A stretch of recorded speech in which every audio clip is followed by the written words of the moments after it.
Hey guys, how you doing? Welcome back. Hope you're having an amazing, fantastic day. Today is Churchill Day. Yes, it is. We're going to enjoy two Churchill games, Tier 5 and Tier 6. It's going to be awesome. Let's get this show on the road.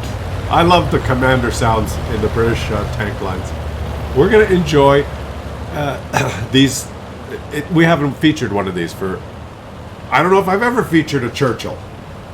I have fond memories of my Churchill because I went down the British line to get that Tier 10 rear-mounted FV, which was removed. And I remember playing the Churchill when I was a noob. And I just thought it looked so cool. And I remember having a really good game when I was a noob. 9 years ago. In my Churchill, rolling out, I probably had a 38% win rate. And I rolled out one day in the Churchill and I was top tier. And I just barreled forward like I always did in those days. And for some reason in that game, I was facing a lot of tanks with low caliber guns and not very high penetration. In those days, there wasn't a lot of... This was a formidable tank back in the day. It was hard to penetrate. You had to shoot it, very carefully. You had to shoot it like very carefully, right, here or here. What is that little peepee sticking out? You couldn't just auto aim and spam APCR. There weren't a lot of tanks with high pen at the low tiers, and not very many people shot premium ammo.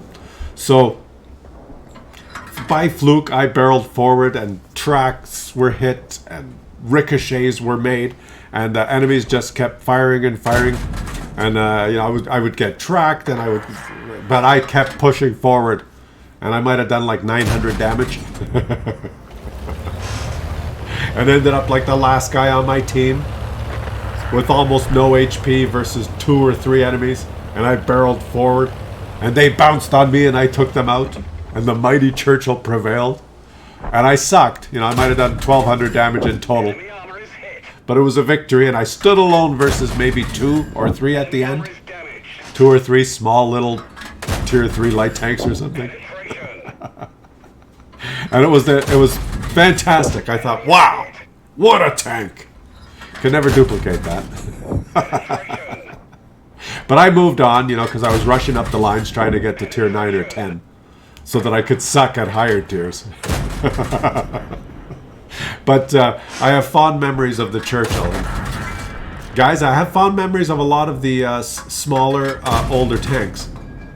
And, the meta now is speed, DPM, good penetration on your premium round. That's the meta. So the Churchill doesn't really fit in anymore. But this is my plan. I'm grinding all the lines, which is really annoying me because I don't like all the tanks. But I'm going to grind them all quickly with boosters, so I'll be bottom tier every game, so that I can just have all the tanks.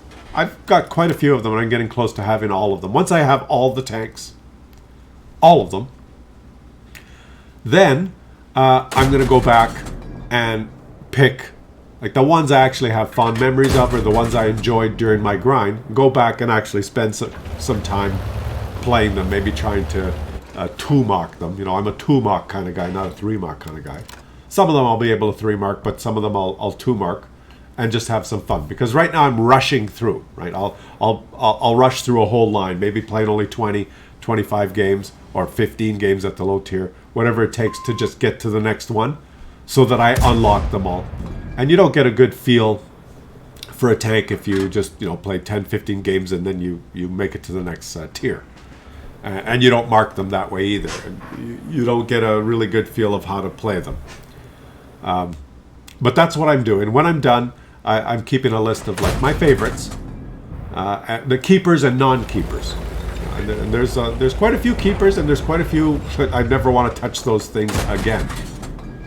Now the Churchill, it's been a long time, so I don't. If I played it now, it probably wouldn't be a keeper. But I have such fond memories of it that I think I'm going to go back and try the Churchill.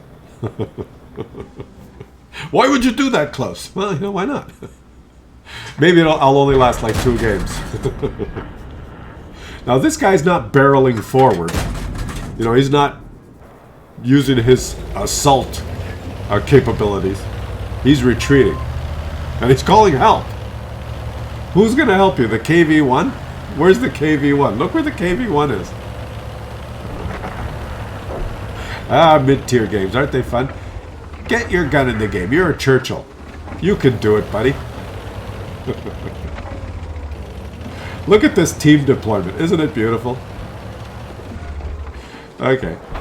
Just get trundle back to base. Where is he going? He's climbing up this little hill here. He's climbing up. He's going to perch himself in this little alcove. Because he's a Churchill. This is probably how I played it when I was starting. He's too big to fit in here, but he's perched himself up here. Look at that. Let's take a snapshot. Bum, bum, bum, bum. Bum, bum, bum, bum. Okay, come on. This is funny. All right. He's making himself, he's placed himself in a picturesque pose. You like that? That's alliteration. Picturesque pose. Oh, look, another Churchill. You can't shoot him, though, because you're in a picturesque pose. You should have been ready, you muppet. And now, boom. Oh, he penned him easily. How? With regular ammo. Boom. No, that one bounced. Yeah. Okay, here we go. I remember watching a Jingles video, and Jingles said, you have to angle your Churchill slightly, and it's harder to pen. Remember those days when we used to watch Jingles videos, and he would say, you have to angle your armor, and he'd roll out in an E100, and he'd go drive in the open, and he'd see the enemies, and he'd angle a little bit. There, I should be good now, and then he'd get demolished.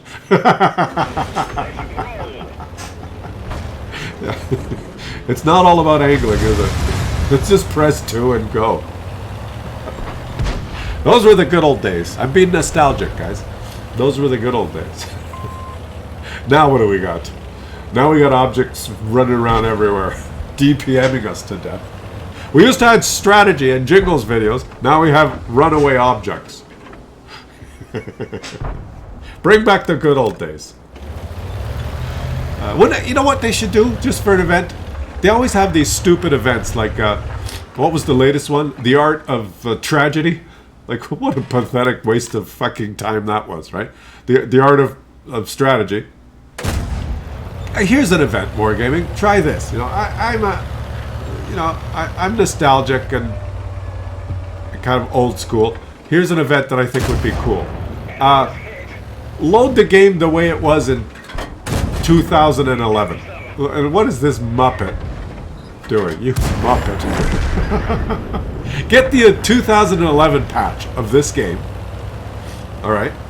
Now, I know there's a lot of new tanks now, so I'm not suggesting you lose all your tanks. But as a special event, go back to 2011 or so.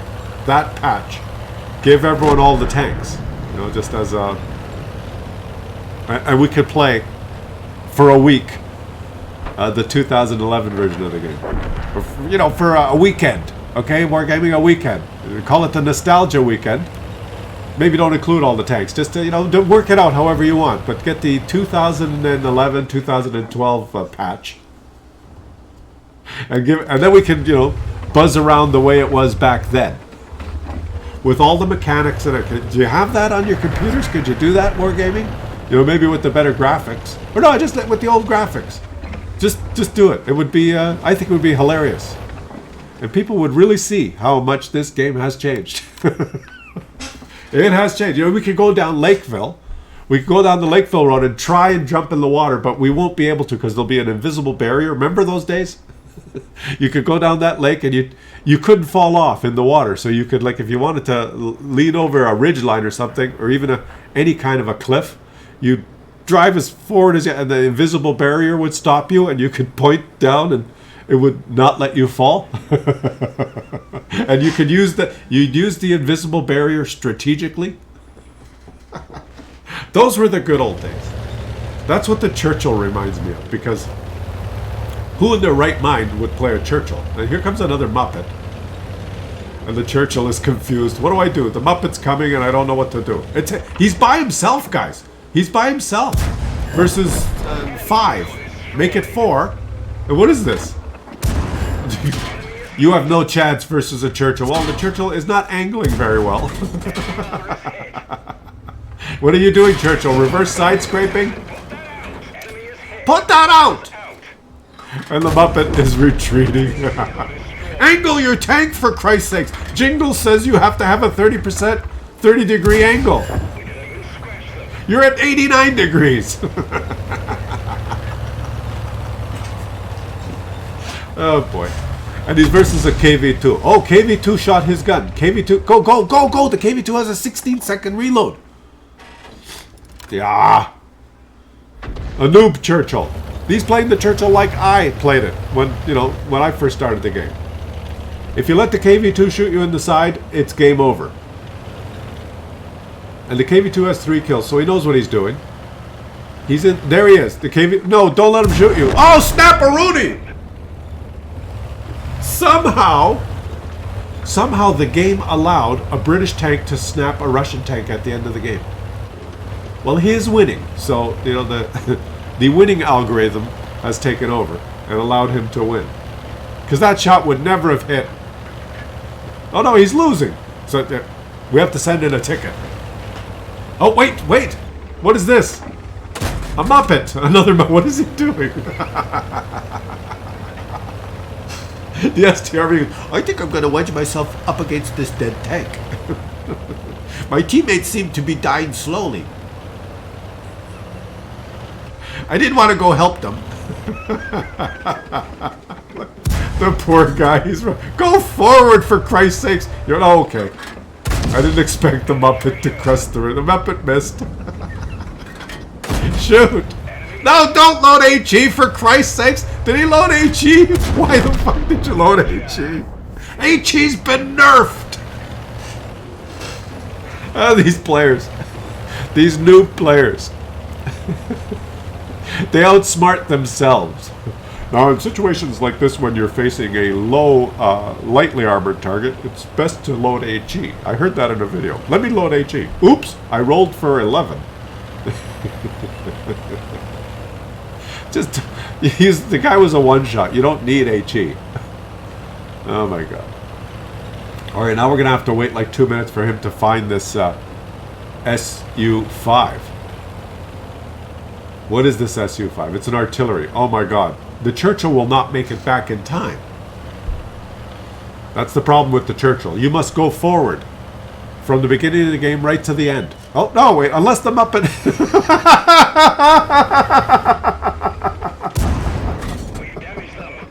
I thought the Muppet would be at his base, but he's not. Of course he moved up. P stands for propelled. And he ends up with Kolobyanov's medal, guys. Alright? 2,743 damage, 6 kills.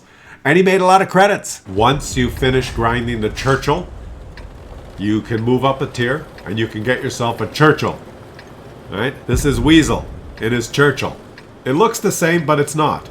It's, it gets to fight higher tier opponents. But not in this game. In this game, Weasel, in his Churchill 7, is top tier. On this tier 3 map. Let's see what he does. Let's see what he does. Move out. Now, it's still slow. It's still goofy looking. But, it's got that, what do they call it, the Brits? Is it the 17-pounder? Or the 22-pounder? Or whatever pounder? It's the pounder gun. It, boom, boom, boom. Sends you back to your room. There's a Muppet. Shoot the Muppet. Shoot that Muppet. Hey, shot him. It's the same gun. You're just higher tier now. Shoot that Muppet. Shoot that Muppet. Shoot that Muppet. Boop. Got him. I love watching these mid-tier games. These regular schmoes that do well in mid-tier games. It's amazing. He's going straight for the only choke point in this map. There's a ridgeline. That's a waste of time, unless you have gun depression. What a stupid map this is. Wargaming, do I need to do another rant on how pathetic you are in your map selections? Why don't you shoot? Oh, he bounced the T1 Heavy, and now he's going to farm. He's going to farm till the T1 Heavy goes away. Marty wants in. Can you hear the bell? Marty, you have to wait. We're watching some excitement here. Marty, this is exciting. He's farming. Shooting with the 17-pounder. Oh, KV2, be careful. Now the Excelsior, look at this guy. The guy beside him, the Excelsior is the dominant Tier 6 British tank. The one that has all the high damage games. But the mighty Churchill has to be featured. The mighty Churchill can do as well as the Excalibur. The Excalibur's more, well, the Excalibur's dead! Daddy, the Excalibur just exploded! Don't act so surprised, son. Excaliburs explode every day. And the KV2 pays with his life. Yes, KV2. There is no one to help you. You press W and you are all by yourself, and now you are dead. And now look at it. He's just a farming exercise here, guys. Boom. Oh, someone else has been detected. Gotcha! It's only 5-4. He's got a lot more targets. He's already done 2,300 damage. That's just insane. Come on. You can do it, buddy. This is your chance to shine. You have set this... you've set it up here to have an amazing game. You can't hold back now. Now you have to just keep going. Oh, he stopped for you. Oh, he's behind the dead tank. He's a little tank behind the dead tank. Okay. Oh, yeah. Oh, there he is. Yes. Boop. How did that shot hit? I wish my Leopard was this accurate. Oh, another KV2. That's bad. Yes, but you got him. I think he's stealth now. What an amazing little sniper spot. Look at this, guys. He's there's a twig that's concealing him. No, they are outside. They aren't. I don't know how he's not spotted. I guess the view range in this tier is a lot lower, and there's some foliage obscuring thing. I think that's a maple tree. Huh. This map must be somewhere in North America, Central Canada. Beautiful maple trees. I love the foliage. All right. Well, are you going to do something? You played so well, and now you've stopped. Why don't you go down here? Let me just suggest. Why don't you go down this way and sweep around? Do the sweep maneuver. Why aren't you sweeping? Don't drive in the middle. You'll get into a crossfire driving into the middle. So in a situation like this, guys, you just go down here. You take this guy out. You come around here. You go boom, boom, boom, boom, boom. You take them all out. You don't drive in the middle because you'll just get, you'll be in a crossfire. Ah, he's coming to his senses. He's going to do the sweep. See? I know what's going on. Oh, there he is. Boom. Auto aim. Boom. Stug. The Stug is aiming. The Stug is aiming. Boom. The Stug fired and bounced. The Stug took 12 seconds to aim. He fired and bounced. Now the Stug is backing up. The Stug is backing up. The Stug is not going to shoot again because the Stug is very, very scared. He's pooped his diaper and he's dead. You see all that? The flames that came out the back? Poor Stug. Oh, but here comes... You are fighting a Churchill, my friend. That is not going to go well for you. It's going to be bounce, bounce, bounce for you. And it's going to be... sayonara. Got him! And now Marty's yelping. Did I tell you how Marty rings the bell? There's a bell on the inside doorknob. We have one of those lever doorknobs, and there's a string and a bell. When Marty has to go out to have a crap, or he just wants to go out in the backyard, he goes downstairs and he rings the bell. Then I go and I let him out. I let him out about 10 minutes ago. Now the dog figured out on his own, I don't know how, to ring the bell to come in. But there's no bell on the outside part of the door. What he does is he goes to the door and he very calmly stands up on his little hind paws and he touches the lever of the outside doorknob. He goes like this, he presses it down, which jiggles the bell on the inside. So I hear the bell when he wants to come in. And when he rings the bell and he wants to come in, he sits by the door. He goes, rings it, and he sits there. And occasionally, I've got the stove on or something, and I just say, oh, hold on a second, I'll be there in a minute. And it takes me like a minute or two to go let him in. And after about a minute, he sits down and he yells. Rah! Like, he's thinking, I rang the fucking bell. Oh, what's going on? He's like freaking out. He's going, what? I rang the bell? You're making me sit out here? He's a dog. Well, like, You don't like sitting outside? You know, he's got to be inside now. Yeah, I sat outside long enough. I want to come inside and sit down now. I mean, you're a dog. You're either going to sit down outside or you're going to sit down inside. So I sat down outside long enough. Let me in. He's going to get ornery now. And now when I let him in, you know, when I let him in right away, you know, he jumps up and licks you and he's in and he's happy and stuff, right? Now I'm going to let him in because I made him sit out there. This guy, this Churchill is shooting at you. I'm going to let him in now and he's going to like walk right by. He's going to go, huh, yeah, thanks for letting me in. He's saunter out to where he wants to sit. Look at this guy shooting HE. Someone told him to load HE. Shooting at his rear, mind you. His reverse. Whoa! 706 balance. His balance. Invisible KV2. 706. One guy shooting HE, plinking away at 11 damage per shot. And then KV2 shoots him for 706. Bye, KV2. 10 kills! Look at this amazing metal haul here. Pools, metal, tank sniper, Nadens, steel wall, high caliber, and top gun. 10 kills, over 5,000 damage. Incredible! Uncredible? Incredible. Let me know if you want me to feature the Black Prince tomorrow. Leave it in the comment section. I will read your comments. If enough of you request the Black Prince, I will do it. Catch you on the next one. Marty, I'm coming!